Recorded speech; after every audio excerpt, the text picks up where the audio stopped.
most development managers I've talked to are like, no, not really. Like, honestly, junior developers can tackle any problem. They might need a bit more support or a bit less support depending on how complex the problem space is. But like most managers I've talked to haven't experienced it like, gosh, like, okay, I've got to have like the list of senior tasks to keep my senior developers engaged, list of junior tasks to keep my junior devs learning. Oftentimes you'd be surprised at like how dynamic that can be.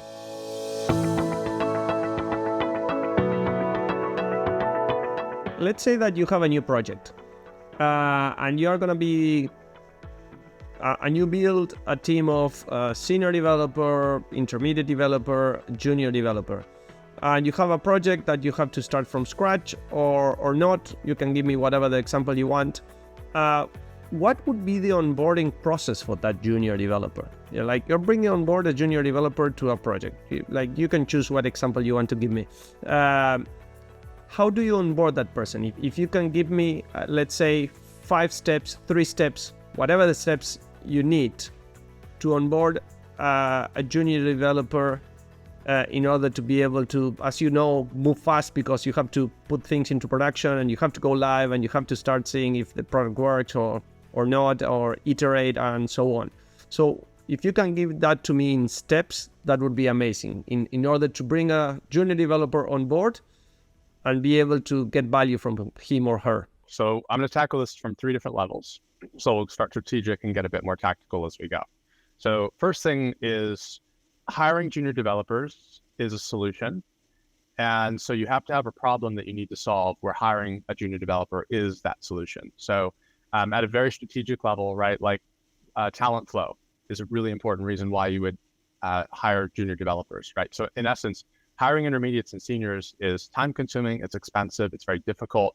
And also once you've hired, onboarding even a senior developer, and when I say onboarding, I don't just mean they can, find their way around the code base, commit some stuff and it goes to production. I mean things like they understand the product strategy, they understand your upcoming strategic milestones and your strategic goals, the sort of thing where they're writing the code in such a way that they know that in 6 months' time, when this new feature is scheduled to come in, they haven't coded themselves into a corner, that what they've built can readily adapt to what's coming next. Those kinds of things, like really getting embedded into the team and the product, right? And that can take months, sometimes as much as a year. And at the rate we pay senior developers, that's really expensive, right? Wouldn't it be really nice if by the time you needed a senior developer, you could kind of just promote somebody internally who already had the skills, right? And that's at a very strategic level why we hire junior developers. We hire juniors today so that in a few years, we don't have to go and hire an intermediate or a senior. So that's kind of the top level. Moving down a little bit lower. So now you've kind of got the junior developer. What do you do? And that's where I want to kind of stop and say, well, hang on, like there's actually 7 types of junior developer.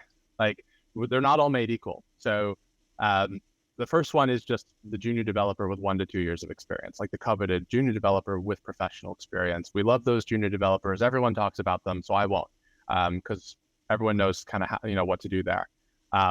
Now I want to talk about the other 6, which are sort of the junior developers that don't have professional experience, and they're all very, very different. So what we'll do is we'll kind of like make like a matrix. So on the x-axis we have, and by the way, like the order doesn't matter. I'm not ranking them. It's just the 3 different types. You have your university graduates, you've got your web dev bootcamp graduates, and then you got your self-taught, right? And so university graduates, right, they've spent the last few years learning computer science, literally the science of computing, right, which is different than, not necessarily better or worse, just different than applications development. Same for computer information systems and so on, right? And so these folks will have like a theoretical background that, depending upon your domain, the kinds of applications you're building, the scale that they have to run at, that theoretical foundation may be relevant to what they're going to be working on, or it may be completely tangential, or it could be somewhere in between, right? At minimum, though, they're going to need to augment that with some practical training. And since they're so used to like an environmental and educational environment and environmental education for the last few years, this is like where grad programs really shine, because it's that sort of like halfway home. Like that cross between like a post-grad experience and an entry-level development role. If we contrast that with bootcamp grads, right? If the bootcamp is any good, then they spent those past few months learning those strategic technical skills that I mentioned, and the human skills as well. right? So ideally they come in like already knowing like all of those skills that they need to build applications at a very sort of shallow level. And now they just need practice. They need time on the tools. And you may have self-taught, which is kind of a mixed bag. So that could be anything from like blitzing through free code camp, a couple of personal projects, maybe assisted by ChatGPT, all the way up through like taking night courses, or anything in between. Cool. So, for these self-taught developers, right? I say they're a mixed bag because the learning is likely less structured.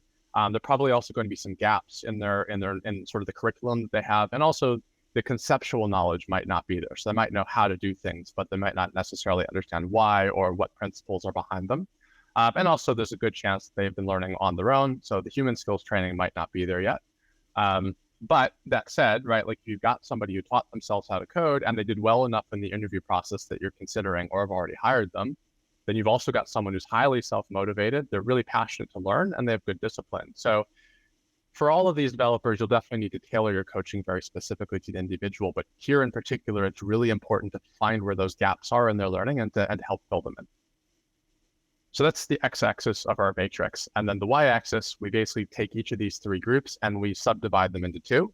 You have your career shifters and your sort of fresh graduates, right? So your career shifters are, as the name implies, they're changing careers, right? So they already have previous work experience, maybe as sales or marketing or operations management or what have you. And career shifters are really interesting graduates because I think there's actually three types of skills. So there's your human skills, you have your technical skills, but also, for lack of a better term, what I call corporate skills. And that's things like, how to job, right? How to take leave without stranding your teammates, how to have productive one-to-ones with your manager, how to plan your weekend festivities so you don't have to take sick leave on Monday because of a crippling hangover, right? The how to have a job sort of thing, right? And my partner is kind of like that. She's got 15 years of experience in management, recruitment, banking, and she knows how to corporate, right? And now she's taken a 12-month boot camp and she's looking for roles as a UI designer. She took on a freelance gig with a nonprofit, and she was monitoring the marketing channel while they were kind of figuring out what the new color scheme was going to be. And she saw some people talking about, hey, we're going to print up a new banner for this event that's coming up next month. And she stepped in and says, hey, just so you know, we are going to be changing our color scheme, our branding color. So let's coordinate these two things so we don't end up printing the banner on the wrong colors, right? What junior designer is going to be thinking to do those things, right? So career shifters can be super, super valuable. But even for a fresh grad, I don't want to put down if the previous experience was like food service, hospo, retail, may not have been sort of office jobs or knowledge work, but those are still real jobs that teach real human and transferable technical skills. It's just sort of a different work environment from an office job. So while you're thinking about from the technical and the human skill side of things, how you're going to be coaching these junior developers, what previous experience, if any, they bring to the role from sort of a previous career or for previous work is also going to determine whether or not you also need to augment that with sort of teaching those corporate skills as well. But yeah, cool. You were talking about, or you are going to start talking about the tactical things that you believe that most people are interested in, but all the different things that we have already discussed, I think are super important. The most important one, which is also going to be somewhat annoying because it's also still somewhat general / strategic, but where I see a lot of managers and coaches drop the ball with junior devs is not establishing a learning plan right away, right? And honestly, this applies to developers of any skill level, but it's especially important for junior developers because they're going to be learning really quickly at the beginning overall, but they're going to be learning a lot of stuff very quickly initially. And so this is an area where you really want to make sure you're kind of guiding that learning. And so, your first one-to-one with them, just ask the question, what do you want to learn in this role? Maybe you've also had that, maybe you also ask them that during the interview process, so you might have an idea, but it's really good to just kind of, cool, now that, you're part of the team, you're starting to fit in, thinking about what your future is going to be here. Hey, what do you want to learn in this role? And maybe also, warn them that it's coming so they can show up prepared to have that conversation. Right. But the outcome that you want here is a plan that will guide you in what to coach them in, what kinds of work they should be prioritizing, and also potentially what external learning or training or maybe certification is appropriate. And And this isn't necessarily like a one-way conversation. So this isn't just, hey, what do you want to learn? They tell you and you say, great, we're going to work on those things over the next few months. Because there's going to be stuff that they want to learn, but there's also going to be stuff that you want them to learn based on sort of how you want their career progression to go. And there's also going to be just stuff that the organization or the team needs them to know. So stuff, based on the stack or the team's ways of working and the upcoming milestones and goals for the product, those kinds of things. So the goal is kind of like to find the best intersection of those three things. And then during your coaching conversations with the developer, so, if you're doing like weekly one-to-ones, you might have these, every month or every other month. If you're doing fortnightly one-to-ones, you might try to do coaching like at least once a month, just to keep the interval between feedback from being too long. But essentially, now you've got your learning plan for that developer, so you track their progress, as well as revisit the plan from time to time and just see if any changes need to be made. Hey, I think you're doing really well at whatever this is. You've gotten more involved in the database side of things, and it seems like you're really starting to find your feet. Let's move on. Or maybe it's like, hey, I know you're talking about you really want to start learning design patterns, but actually we really need you to start learning these things. So let's kind of shift things around a little bit, right? Just kind of like you do with any plan. And so from there, actually, once you've kind of figured out what kind of junior developer you're working with, and you've got now an idea of your learning plan, actually you're in pretty good shape. Like now you've got a pretty good idea of like, what does this person need to know over the next few months? So what I want to do now is I want to talk about something really specific, because when I talk to development managers about working with junior developers, the number one concern that they have is, oh gosh, if I hire a junior dev, what if they get stuck on something and they just sit there for hours or even days and they don't think to ask for help, and no one checks in until like a week later when they're like, hey, how are things going? And they're like, gosh, I've been stuck on this for like a week and I haven't made any progress. So I want to talk about that whole like if once you've got the learning plan, you understand like what this person needs to learn. I think honestly the best next thing that you can do for them is just kind of like help them with this particular problem. Because as long as they're able to make forward progress, as long as they got that momentum, they'll be able to learn their way out of any problem they have. So this is like the one area where junior devs universally can get stuck. There's a few things that I think are really good to coach them on. I'm used to getting junior developers kind of up to speed within about a month and a half to 2 months. And up to speed here basically means they've got confidence and autonomy. So again, that they can learn their way out of any problem they face. And so there's a few sort of things that I work with them on very specifically. It will vary depending on the person, but these are the things that are very common amongst pretty much every developer that I work with, as well as, to be honest, a lot of students, where I can start to see the seeds of some of these starting to form. So the first thing that's really important for them to learn is, I say, solve one problem at a time. I see this a lot with students and sort of new graduates, where you'll give them, say, a feature that requires building some React components, API queries, then on the server side, some controllers, maybe some service methods, maybe something at the persistence layer. That's a lot of surface area. Now, if you've been developing for a long time, you can kind of, organize that, and okay, well, I'm going to, write the persistence layer and the service layer first. And then I'm going to write some unit tests, and I'm going to verify that that's all working. Then I'll do the controller, and maybe I'll test that with like a tool like Insomnia to make sure that works. Then I'll switch over to the client side. Maybe I'll just hard code the API client at first, just so it returns some hard coded data, so I can make sure that the component displays it right. Like how to break that down into pieces, but that's a skill that has to be learned. And so when you're pairing with new developers or in your coaching conversations with them, it's actually really good if you can catch it in the moment and just teach them how to, even if it's a relatively small problem, breaking it down into pieces. The corollary to that also is if you are trying to get something to work and you try something and it doesn't work, getting in that habit of backing out your changes before trying something else. Where I see a lot of junior developers get into trouble is they'll try something and they're like, okay, that didn't work. And then they're like, well, I'll try something else. And so meanwhile, the first thing they tried is still there in their code. And so now when this new thing doesn't work, actually that could have worked, but it's the first thing they tried that's still in the code that's now breaking things. And you get 3 or 4 layers deep, and now they're really lost. And this is just a case where they just kind of got in their own way. It's okay. I see this all the time. It happens. Again, it's that like teaching them that habit of, cool, I tried that, it didn't work. let's back those changes out before trying again. There's also then that leads into I say ugly code that works first, then pretty code that works. This is a fun problem to solve with students and new developers, because I like the mindset. So they'll be trying to solve a problem, and it's a really tricky problem for them, and like they're kind of hacking it together, and they can kind of see it's kind of working. But then there's that moment where they're like, this can't be the right way to do it. Like there's got to be a better way to do it, right? And I love those moments because they're usually right, and we usually do get there in the end.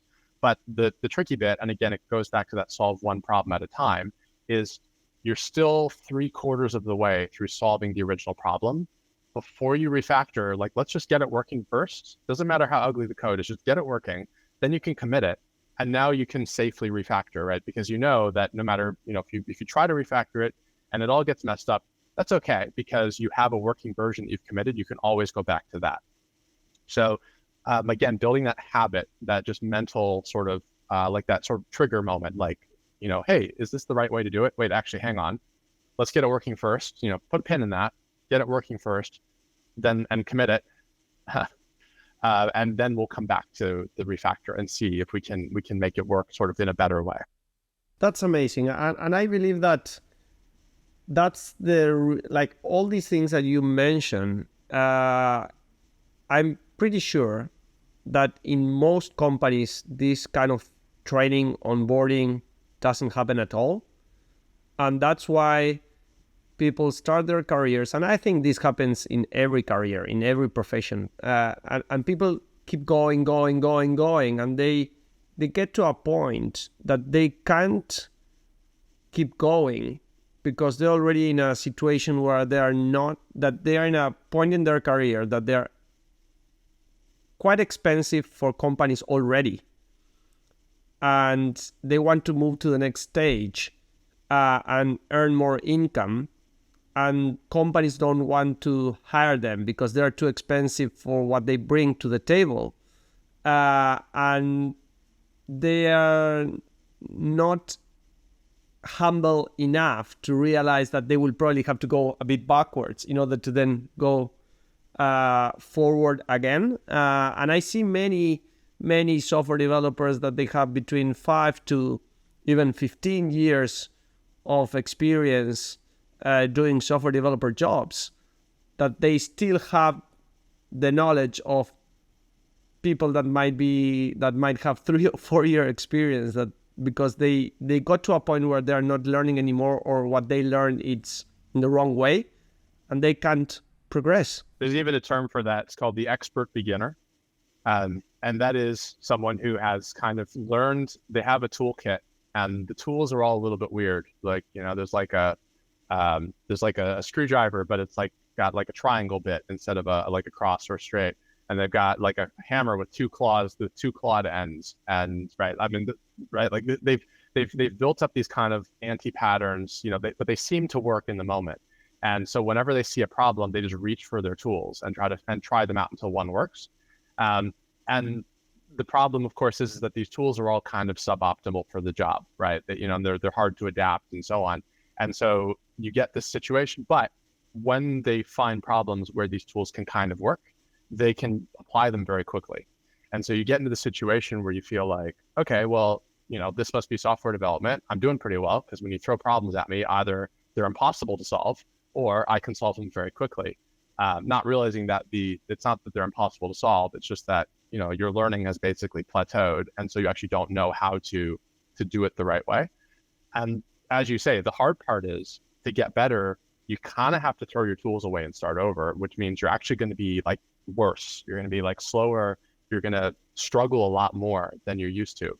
And it's really hard to break out of that. So yeah, really early on, I do try to teach, the really good habits to try to avoid, right? Like the funny thing is, like, what's the problem with junior developers? Oh, they get stuck. And so far, we actually haven't talked about what to do when a junior developer gets stuck. We'll get there. But right now, we're just like, how do we keep them from getting stuck in the first place? And these habits, these really good habits, are the ways you can prevent that from happening later on. I think it's so useful, everything that you are currently saying, because at the end of the day, I think this can apply for all seniorities with different content, but it's same process at the end of the day. I'll keep going. There's a couple more that I think are really, really good to know, and then we'll talk about like, okay, well, if a junior developer does get stuck, how do they break out of that? Another thing that I work with new developers on, I find that so one of the reasons why I really like Dev Academy Aotearoa is because they're actually really good at teaching this to students. So I don't have to work with the grads on this particular problem too much in the wild, but for some people, this is something you need to work with them on. It's basically just before you fix it, first figure out what's wrong. So the new developer, they have a problem they're trying to solve, and they try something and it doesn't work. And when I say it doesn't work, like there's an error message. It's an error message with like a big stack trace, and that's a lot of. If you're lucky, they've at least glanced at it and like, oh gosh, that's intimidating. And so then they immediately dive back into their code to try something else. And every time I see that happen with a student, I'm like, hang on, before we fix it, what happened? What actually did happen? What's actually wrong, right? So literally just getting that like deliberate pause or interrupt when the thing doesn't work. And instead of diving back into the code, let's look at that error message. And in particular, like, how not to skip the complicated looking parts of the error message. Like, look, TypeScript, for all its virtues, and it has many, is unfortunately also really, really good at generating very complicated error messages. Argument of type, gigantic, struct is not compatible with argument of type, whatever, gigantic struct. And at the bottom, it's like missing ID property. And it's like, you could have just put that at the top. But anyway, right. But like when you get an error message that's this long, even, when you got 20 years of experience, your brain is like, oh, that's too much work. And you tempted to skip it and just like, well, can I figure out what's wrong? But especially when you're first starting out, this is one of those ways that junior devs really do get stuck. Is they'll try something, it didn't get the result they expected, they'll jump in and try something else. And so now we have actually multiple problems on multiple levels. One is now they're not even sure if they're solving the right problem anymore because they don't know what the new problem is. And also they probably didn't back out the previous changes. So going back to before, now, even if they managed to put the right code in there, the other stuff they tried before could actually make the result come out and give them the wrong result. So just super, super important, again, building that habit. You try something, it didn't work. Before you go back to your code, what actually did happen? And two more for you. So the next one is, I say, don't try to keep it all in your head. So when you've been doing software development for like 20 years, then you've learned a lot of patterns and abstractions and mental shortcuts. And so it's really fairly straightforward as you're going through an application to kind of keep the map up here, right? You can kind of keep track of it all in your head. You don't have to take a lot of notes, and you can kind of jump around in the code base and generally keep your place, right? But it's easy to take that for granted. That is a skill. It's like mental muscle memory, and you have to develop it with practice. And so when you're first starting out, you haven't built up all of those shortcuts yet, and so you have to manage that cognitive load really, really carefully. And there's lots of things there that you have to think about. So one is just mapping out the application, navigating your way through a complex code base, right? Like I work with students and graduates on finding whatever way works for them. So some junior developers will diagram out the application. They'll literally have a notepad with them and they'll draw it out. This component lives here, it's in this file, and it communicates with this API method, which is over here, and so on and so on. Some developers just like take lots and lots of notes. Some of them will document the code. So they'll put comments in the code that kind of explain what the code is there to do or what it talks to and things like that. That can be very contentious for more experienced developers because they may see those as unnecessary comments. I would actually argue that they're very necessary because they help that developer to navigate the code base, but it's a separate topic. We'll talk about that some other time. But the point is like helping them find the way that works best for them to kind of get stuff out of their head into a system they can trust, so that when they're 3 layers deep and they get a little bit lost, they're like, oh gosh, where was I? What was going on? They have something they can go back and refer to that reminds them of whatever it is they need to know to keep moving. And it's really important also to demo some of it for them as well. That's something also that I learned actually fairly recently, is you can tell people like, hey, try taking notes, or hey, try diagramming this out, and maybe that'll help you to keep track of this application. But they don't necessarily know how to do that.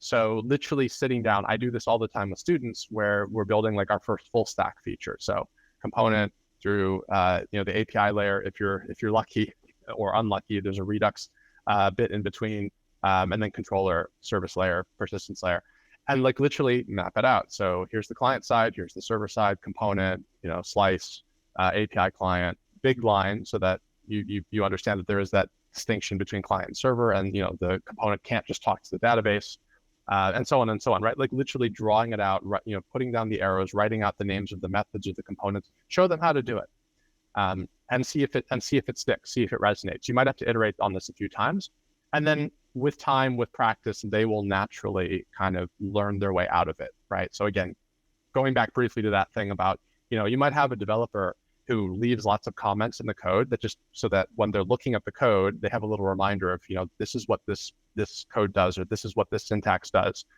As they learn more, they will grow their way out of it, and those comments will eventually disappear. And you can also make the case to go back and remove some of those comments.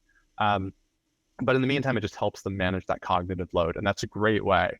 If you can keep that cognitive load really small, that's a great way to keep junior developers from getting stuck. Even despite your best efforts, if they do get stuck, there's kind of two things that we can do to help them break out of that. And then we'll kind of wrap up. So look, when junior devs do get unstuck, and again, if you're helping them to manage that cognitive load and build good habits along the way, then the good news is over time, this will be less and less frequent. And you may be surprised how quickly this problem goes away. But it will happen. I mean, heck, I've gotten stuck on stuff in my career, even as a senior dev. I remember there was one time I was working on an app, and it had this bug that only manifested in production at scale, under heavy load. And it took me an entire week to solve it. And I came out of it knowing everything there was to know about database transaction isolation levels. Won't go into that here. I do still kind of wish I had my week back, but it happens, right? So where junior devs in particular can kind of help to get themselves unstuck. The first thing is retrace your steps. And it's just because of the reason why they got stuck in the first place is just because they got lost. They're actually capable of learning their way out of the problem. They just kind of lost track of the plot. And so it's just about starting back from the beginning and not trying to solve the problem from the beginning, but actually like, how did I get here? Right. So, I did this and then I did that. Oh, right. I was trying to get this to work, and then cool, back on track. And the other one is about sort of asking for help. So it is good to give them that like sort of time boxing technique. So say, okay, give yourself 30 minutes once you get lost, give yourself 30 minutes to try to get back on track. And at that point, like just hard stop, 30 minutes, put your hand up, right? Like, okay, nope, this isn't working. And that's also a good one. You can teach them also about spiking. So spiking, we use it a lot in sort of agile philosophy, this idea that there's an unknown, I don't know how to do something. I think this might be the way to do it, but I'm not sure. So I'm going to give myself this like time box experiment. We call it a spike. I actually don't know why we call it a spike. I'm actually kind of curious. Not that I say that. I'll look that up later. But right, so you sort of put a hard cap on the risk, right? So I'm going to spend 30 minutes or an hour or even up to like half a day or a day sometimes, depending on how complex the thing is. But I know that that's the worst case scenario. If I realize this is not the right track, I've lost like maximum 30 minutes, right? Like I put a cap on the amount of time that I'm willing to risk on solving this problem in this particular way, and then I'll try something else or ask for help or what have you. Really, really good way to frame it for junior developers. So it's like, you're not stuck. You're not wrong or bad or making mistakes. It's just, hey, you're trying a spike. So you're going to give yourself 30 minutes to see if you can solve the problem this way. And if that's not working, you back out your changes, you try something different, or you put your hand up and say, actually, I'm not sure where to go next. And then with that, asking for help. I think, so look, junior devs struggle with this perception that everyone expects them to figure it out and not to be like a burden on the rest of the team. And no amount of telling them this, like you can insist, no, I want you to ask for help. Like every manager I've talked to is like, no, I would be so happy if they just put their hand up and said, I need some help. And from the junior developer perspective, they don't want to. They're terrified of doing that. There's so much imposter syndrome, and like they don't know what's normal yet. that they literally are afraid that if they ask for help, like, oh, this might be the time that it's like, you know what, this isn't working out.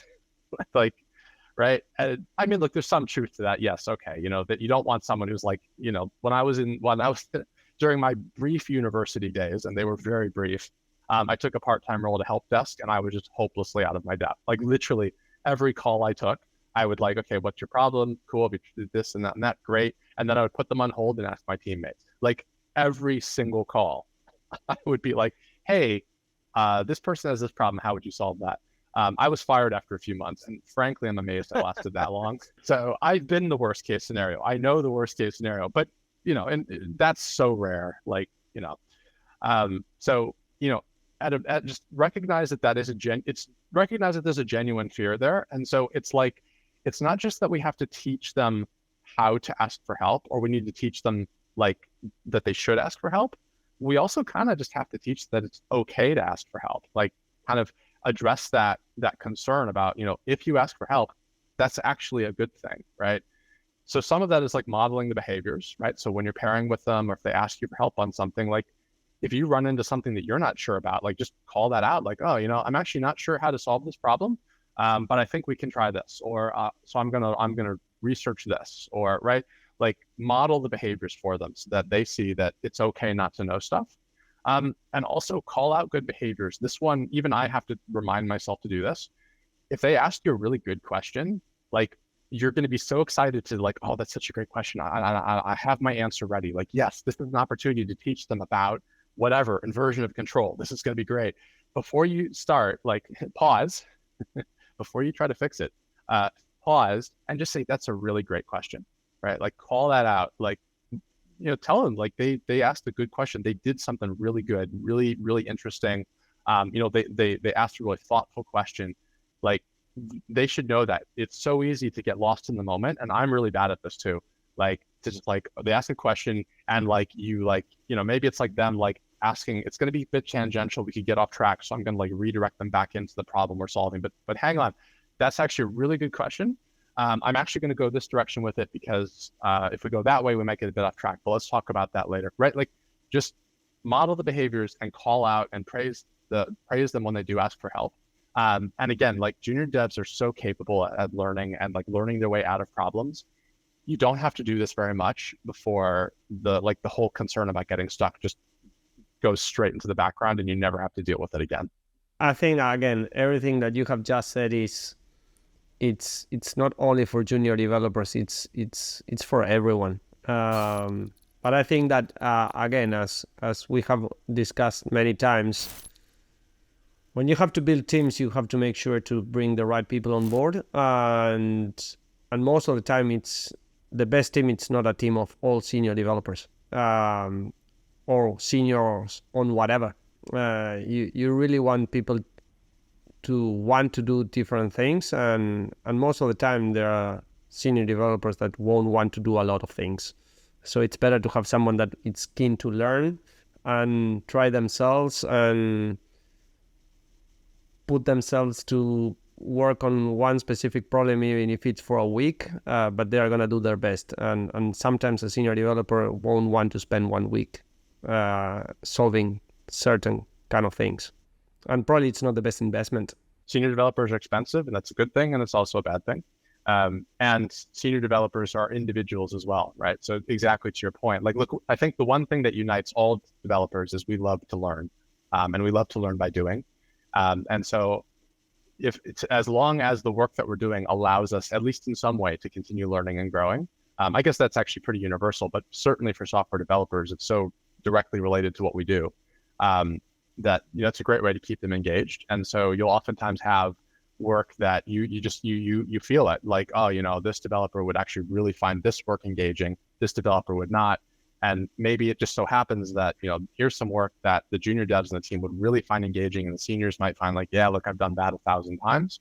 But you'd be surprised. I've actually talked to a lot of managers about like, so are there like junior tasks and like intermediate tasks? And most development managers I've talked to are like, no, not really. Like, honestly, junior developers can tackle any problem. They might need a bit more support or a bit less support depending on how complex the problem space is.